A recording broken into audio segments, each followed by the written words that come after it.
Hi there, it is Ed, and welcome to episode 9 of the solo traveler adventures of Anselm. Thanks for tuning in, I hope you enjoy this. Last time, as you recall, Symon was waiting for Anselm on the ISS Raven, and hadn't heard from Anselm in a while, unaware that Anselm had fallen prey to a spear beast, which had made its lair in this part of the ISS Pursuit, the wrecked ship that they were searching and trying to find the mind control device. However, while Symon waited, there was an atmospheric event that happened. The cloud layer that covered this entire ravine started to dissipate, and when that happened, there started to be a massive decrease in the oxygen content. As a matter of fact, the atmosphere became very thin, and this worried Symon, as you might imagine, and he went looking for Anselm. Luckily, the spear beast that had made the lair in the chunk of the wreckage had left when this happened, so Symon was able to go onto the wreckage of the ISS Pursuit, find an unconscious Anselm, and get him back to the ISS Raven. Also, don't forget, there was that Zarasian fighter that was kind of hovering above them, watching what was going on. Symon told the fighter that he was going to take his companion, who had suffered some sort of an injury, back to Zarasia for medical attention, and they did leave. Now, Symon did not intend to go to Zarasia. However, the fighter followed them on the way, and Symon realized that he would not be able to outrun this fighter if he did deviate from his course, so he did continue on to Zarasia. While they were heading to Zarasia, they did meet a subsidized liner that took a very aggressive posture towards them, and their weapons powered up. Luckily, the fighter was there to discourage any altercation that might have ensued otherwise, and the ISS Raven, along with the fighter escort, did get back to the spaceport of Zarasia. However, when they arrived, the ISS Raven was impounded, and Anselm and Symon were taken immediately into custody. And that is where we rejoin Anselm. The first thing I need to do, as always, is update my lists, because we have ended that scene and started a new scene. And as far as characters, I don't think we have any new characters. We do have a new thread. I want to say that is, why is there life in the ravine? So that's going to be a new thread. Anselm is extremely interested in finding out why this exists. Symon could care less. He's just after the device, but Anselm is really keen to find that out. Being a scout makes sense. And I'm going to drop the chaos factor down to 5, because even though Anselm got knocked out and Symon was not able to leave like he wanted to, I feel like, generally speaking, they were in control of this entire scene. So I'm going to drop the chaos factor from 6 down to 5. And that is where we shall begin our scene. And also I need to remember to do the scene setup, so let me roll for that.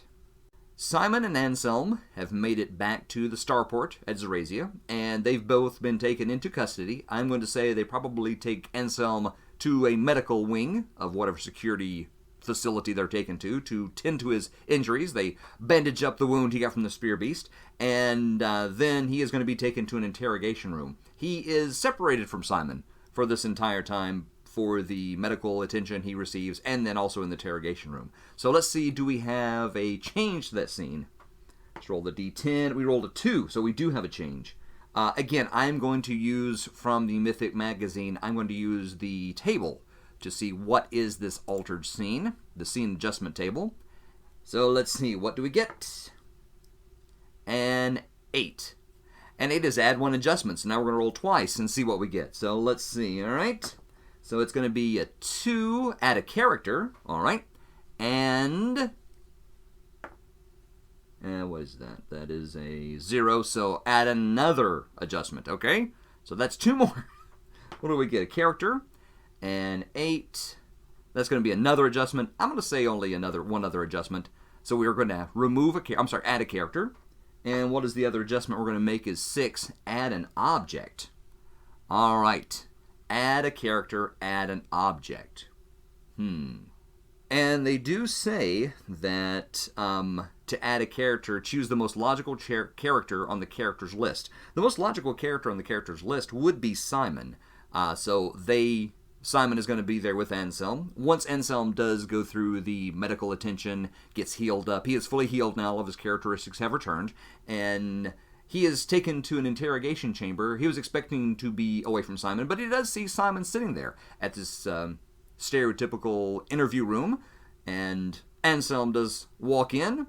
He sits down. The door is closed behind the guard, the escort, whoever brought him in there.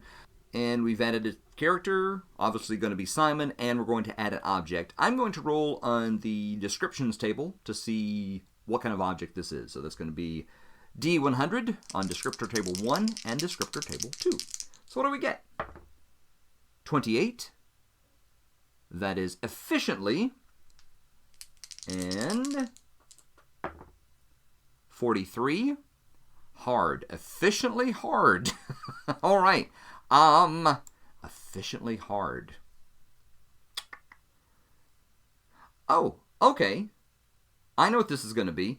They are both put in binders. They're both put in very, very secure handcuffs. They are handcuffed to maybe the table or the chair, something like that. They are restrained, and they cannot get away. Whereas maybe Anselm and perhaps even Symon thought this was going to be just a mild interrogation. This is not going to be that. This is, they're in trouble. They're in big trouble because they are restrained. So they are, the added object is going to be binders, handcuffs, some sort of high-tech manacles, for lack of a better term. They are restrained in this interrogation room. Okay. Wow, this is taking a turn already. So, this is what's happened. So instead of being alone and being kind of an informal little interrogation, it is a very intense interrogation, and Symon is there. After they wait for what seems like a really, really long time, suddenly someone does come in.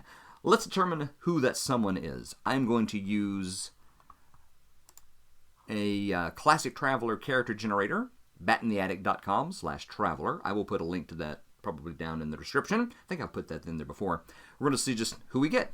I'm going to say this is an other. I'm going to say it's an investigator or an interrogator, maybe an intelligence officer. So I think other would be the most likely class to simulate that. What do we get here? All right. We get Bartholomew Sokolov. Bartholomew Sokolov, yes. I don't do a very good Russian accent, so I'm not going to. Bartholomew Sokolov is our interrogator, and to learn a little bit more about him, I am going to use the UNE Universal NPC Emulator by Conjecture Games, which I used once before. Let's find out more about this individual. We are going to roll on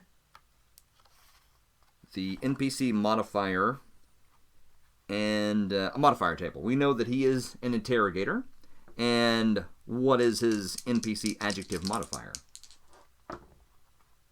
99. Righteous. All right, so this is a righteous individual. I wonder if that means like religious righteous or self-righteous within maybe the confidence of his own abilities. I kind of like that better. That's what he's going to be. And let's see, what is his motivation? Verb and noun.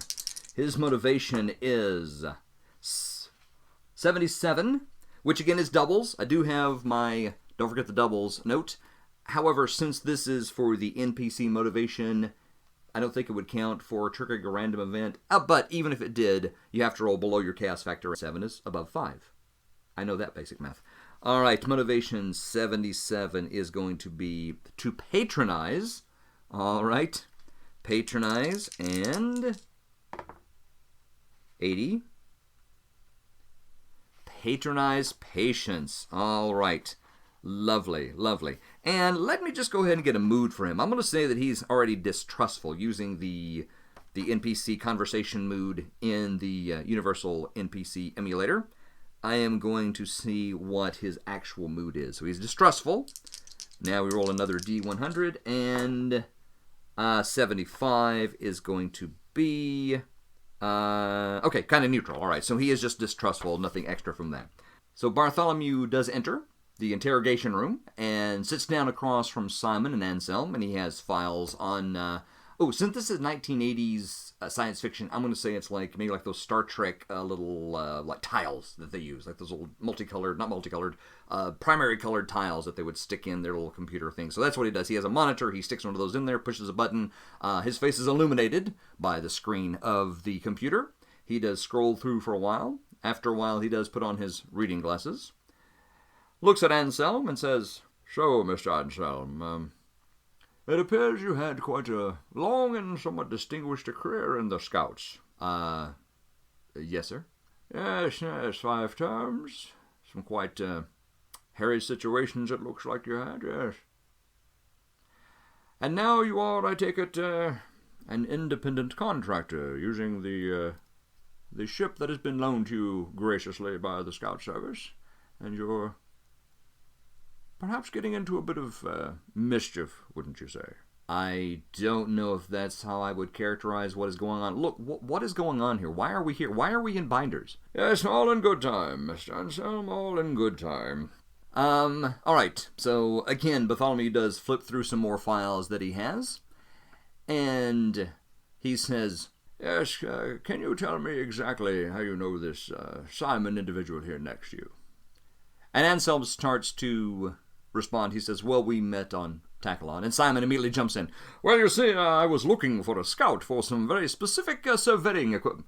And Bartholomew stops him. Excuse me there, Symon. I was not speaking to you. I was asking Anselm here exactly how you both made each other's acquaintance. I will ask you in a moment, please. And Symon quickly reins in his enthusiasm. Well, much as Symon was saying, I was on Tachelon. I had recently been discharged from the Scouts. I was looking for employment, and Symon was looking for a ship to hire, specifically a scout, because as he was saying, he was looking for someone to do some surveying, and I fit that bill. So we have been working on that ever since. And Bartholomew sort of, looks at Anselm for a little longer than Anselm is really comfortable with, and sort of considers and looks at him for a while. Yes, and exactly what are the terms of your employment with Symon? Well, you see, I have graciously decided to employ Anselm. Bartholomew once again stops Symon and says, Mr. Symon, I do understand that you are very keen to give your side of the story, but if you make another outburst, I will have you taken out of here with some of my less, charitable guards. And Symon does quickly regain his composure. And Anselm says, well, I was contracted to bring him to the Zarasian system. We were to find some anomalies he was mentioning on the first planet, to do some surveying of that. He said he had been contracted or ordered by the Imperial government to do a survey just to see what was happening there. And I must say it was extremely fascinating. I never expected to find life down on this planet so close to the sun. As a matter of fact, did you realize? Yes, very, very interesting there, Mr. Anselm. We do have records that you accessed the archives about the ISS pursuit specifically. Were you actually looking for the wreckage of the pursuit? And this is where Anselm tries to decide: is he going to lie or is he going to be truthful? Let's find out. Is he going to deceive this guy? I have no idea. That's going to be a mythic roll. Is Symon going to, or not Symon? Is Anselm just going to make something up to try to influence what's going on? So let's see. This is chaos factor of 5, so it's 50-50 chance, which means 50% chance. 63. No, he's just going to be truthful. Anselm says, well, yes, in fact, Symon did tell me that one of the things we were supposed to survey was the wreckage of the ISS Pursuit, which was lost on the planet here in the Zarasian system, and to see what remained and what still might be on the Pursuit. Yes, interesting, yes, very, very interesting. Are you familiar with a ship called the ISS Miranda? And Anselm has to think for a minute, and he says, yes, I am actually. That ship fired on us when we left Tachelon on our way to Zarasia. They apparently didn't want us to come to Zarasia, and were trying to stop us. Yes, I understand that you did give a full report to the Tachelon authorities, yes, and you said you didn't know exactly why they fired upon you. Interesting. Are you familiar with a ship called the STS Leo? No, I'm not familiar with that ship. Yes, that is the ship that apparently tried to intercept you on your way back to Zarasia, yes. Do you have any notion at all why these ships may be exceedingly hostile towards you and your companion? No, sir, I don't. I can only imagine they're not wanting myself and Symon to complete our mission. I can only imagine that if Symon is working for the Imperial government, it is people that are trying to stop the Imperial government from doing whatever it is Symon wants them to do. Yes, that is a possibility, isn't it? Yes, that is one of many possibilities. Yes, Anselm, I do believe also that your father Godfrey has been incarcerated on the prison planet of Vhil-Mork. Is that correct? And Anselm's demeanor changes immediately when Bartholomew mentions his dad. Yes, yes, he has been. He's been there, well, at least for 30 years. Yes, and has been there in the past tense, isn't it? He has escaped recently. His face has been all over the Newsnet, hasn't it? Do you have any idea where your father Godfrey may be, Mr. Anselm? Anselm very tersely says, No, I do not. Yes, and has your father Godfrey attempted to contact you since his escape from Vhil-Mork? No, he has not. I see, yes. Well, do you have any idea where he may be headed? No, I don't. Yes, well, very interesting. Well, I believe I've learned all I need tonight right here. We will take you back to a holding facility very, very soon. And Bartholomew does stand up. He gathers his little files on his tiles, and he does exit. As he exits, Simon is wanting to say something, but he does not. Well, let's see. Let's roll. Does he say anything? Again, 50-50 chance. No, you know what? I think Simon would have a higher chance to do that. Let's look on the mythic chart. I'm going to say it's somewhat likely he's going to say something, so 65% chance or less, yes. No, he actually contains himself and does not say anything to Bartholomew as he leaves. They sit there for a while. Simon says, Anselm, I might have overstated my mandate when I said that the Imperial government wanted me to find this device on the wreckage of the ISS Pursuit. It is perhaps a bit more of an independent consortium that is looking for the device. Anselm is only mildly shocked that Simon didn't tell him all the information and perhaps misled him a little bit. Before they can say too much more, though, I'm going to say that guards do enter. They actually take Simon and take him out. And as they are leaving, Simon is saying, Anselm, do not worry. We shall see our way through this. Yes, do not worry. I shall call in everyone I know to... And the door is closed. Anselm does sit alone in this interrogation room for what seems like an eternity. And eventually the door does open, and Bartholomew returns. Sits back down. Well, Mr. Anselm, this apparently is your lucky day. The determination is that you are free to go. We shall release you. We will turn the ISS Raven back over to your care, and you are free to go about your business, with the caveat that you are to leave the Zarasian system and not return. If you do return, and if you are found in the Zarasian system, you will be apprehended, and you will face the full penalty. And Anselm says, penalty for what? Penalty for espionage, Mr. Anselm. A very grave charge. I don't think you really want to see exactly what happens when we send someone to Vhil-Mork. So, Mr. Anselm, we will release you from those uncomfortable binders. You may go back to the ISS Raven, and you may depart.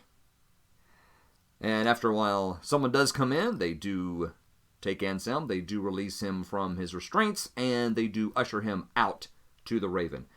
Do they release Simon? That is something that's going to be a mythic question. Let's see what happens there. I'm going to say that is actually unlikely that they release Simon. So that's going to be a 35% chance or less that, yes, they release Simon. What do we get here? A 73. That is not an exceptional no, but it is a no. They do not release Simon. So they basically tell Anselm to leave and do not come back. And he does not know where Simon is. Oh my, okay. This whole patron thing has not worked out too well for Anselm. He does have to leave the system pretty quickly, so Anselm really has no money. He's got a few credits, but he definitely needs more. So now we're going to use the trading and passenger rules. Anselm is in desperate need of some cash. And Symon was taking care of all the expenses because Anselm was doing this job for him. And I think that eventually Symon will appear again. I don't think we've seen the last of Symon, but for right now, Anselm needs to get some cash, and we're going to use the Starship Economics to see if there's a way Anselm can do some cargo and some passengers. So the first thing we need to do is determine where is Anselm going to go next. He's been told to get out of the Zarasian system. I would think they'd give him enough time to plot a course and decide where he's going to go. He is right now, and I'll try to pop up that map that I showed you earlier, somewhere around here. Right now he's in Zarasia. He has a jump to ship, so he can go within 2. He could go to Kotori. There is a scout base there, but that's a D starport. He could go to Al-Hul, which is a B starport. There's a naval base there. He could go back to Hessia Prime, which is actually where he started. And if you look at the map, he could go to Aileron. Aileron is not in Imperial space. As a matter of fact, Aileron is a little hostile to Imperial ships. So being in a scout ship might not be the best choice. I think he is going to try to get as far away from Zarasia as he can right now. So I think he's going to go to Al-Hul. Al-Hul is a B-class starport, and there is a naval base there. So potentially a lot of passengers want to go there, and potentially quite a bit of cargo they could potentially take. So let's see what we find. Anselm is going to Al-Hul. He's leaving Zarasia, so we're going to use the Starship Economics tables on page 55 to see if there's any cargo and passengers going that way. Looking at the table, we have a chance for major and minor cargoes with a world population digit of 3, which is what Zarasia is, and we're going to Al-Hul, which has a population digit of 8. So we do get, according to this population of 8 or better, we get a +1 to our dice modifier. But then we also have tech level modifier. We add or subtract the difference between the origin and the destination. The tech level at Zarasia is D. The tech level at Al-Hul is 8. So that would be D is 13. 13 minus 8 is a 5. That's a -5. Oh, heavens. All right, so -5 plus 1, a -4. So let's see if there are any major cargoes heading towards Al-Hul from Zarasia. That's a 1D -1. So yeah, 1D -1 plus... Yes, we're still a 1D -5. Are there any going? No major cargoes. How about minor cargoes? That is going to be a 1D. So again, -5. And no, there's no cargoes at all. Nobody wants to send anything to Al-Hul. Do we have any passengers wanting to go there?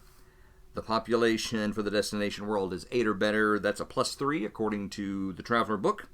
And again, the tech level is going to give us a -5. For Zarasia, going to Al-Hul, it's going to be a 2D -2D for high passengers, subtracting the 2 for our modifier.